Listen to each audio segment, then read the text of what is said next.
everyone, welcome to my channel. My name is Iris, and today I would like to share my experience of iron deficiency anemia, also known as IDA. In this video, I am going to be mainly focusing on explaining what iron deficiency anemia is, and also talk about the symptoms and causes of iron deficiency anemia.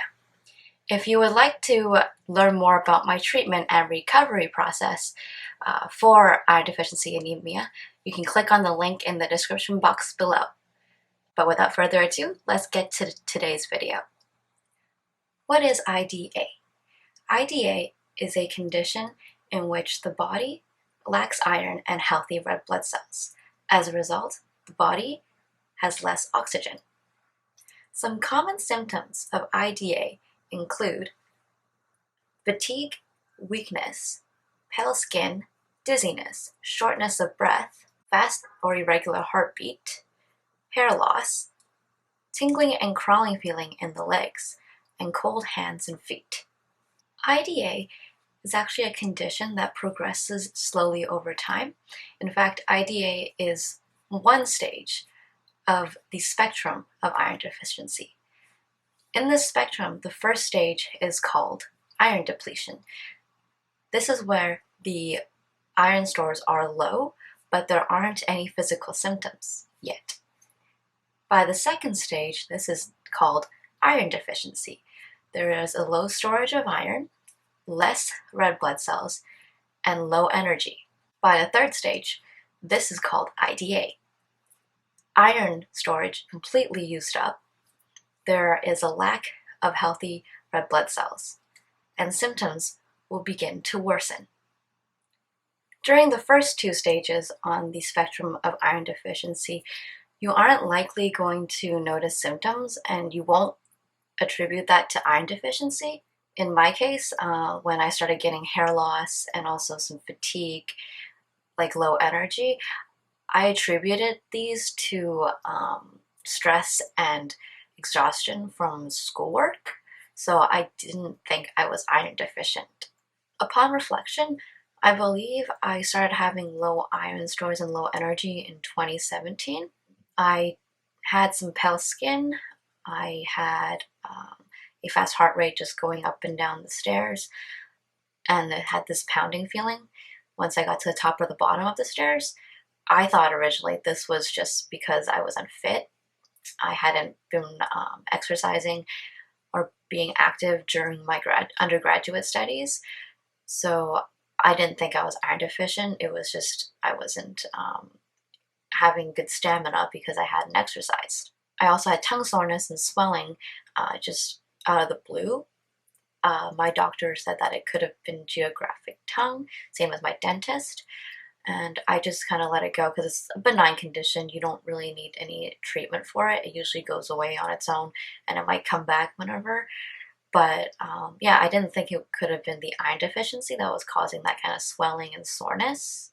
By 2020, I started noticing my symptoms were getting worse. I had a lot of hair loss. I had a fast heart rate whenever I was just doing regular chores. One night, I was just changing my bed sheets and vacuuming the carpet. I started feeling my heart racing, so I borrowed my mother's oximeter. It actually measures your oxygen level and also your heart rate. So once I used that, I realized that I was having 150 beats per minute. So that is not normal when you're just doing light chores. And I also noticed more tongue soreness and swelling during my menstrual cycle when I was losing blood. And lastly, I was taking naps a lot more. Maybe just after a morning class, I would have to nap in the afternoon. If it was an evening class, I would have to take a nap like after dinner. So how did I end up with IDA? There are lots of causes of IDA, but I would like to just stress the ones that were relatable to my own experience. So for me, the first thing was that I had an inadequate intake of iron.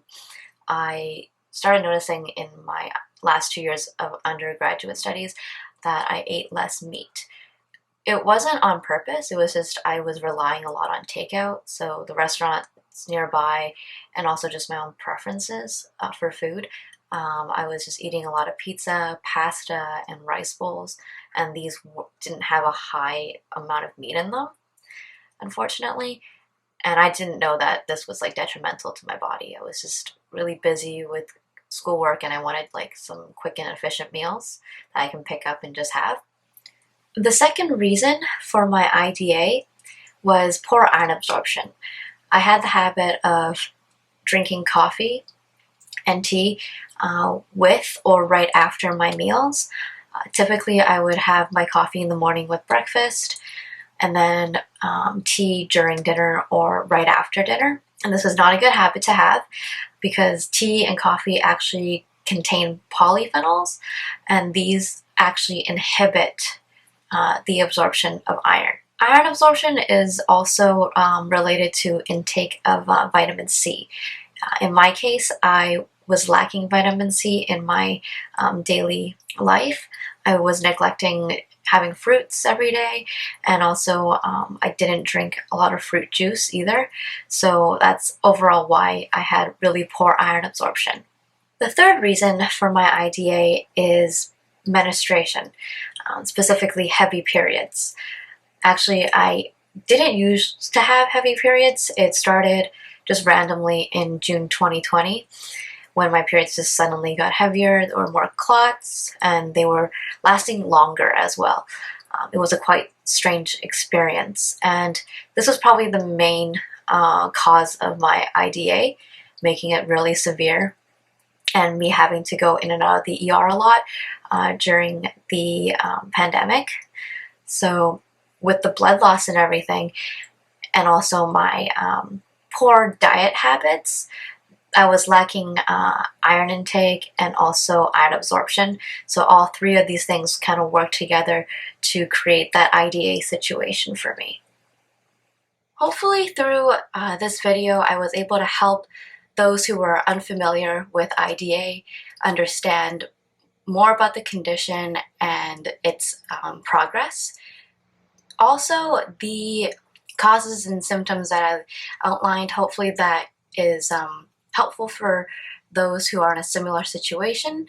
Of course, there are also people that experience different causes of iron deficiency anemia, and also other symptoms maybe that are more common or more rare.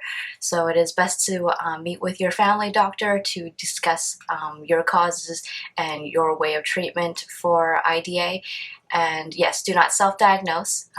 Definitely speak to your family doctor, get your blood work done, and see what's going on with your body. So thank you for watching my video and listening to my experience. I hope to see you in my next video, which is going to be about my treatment and recovery process. Bye!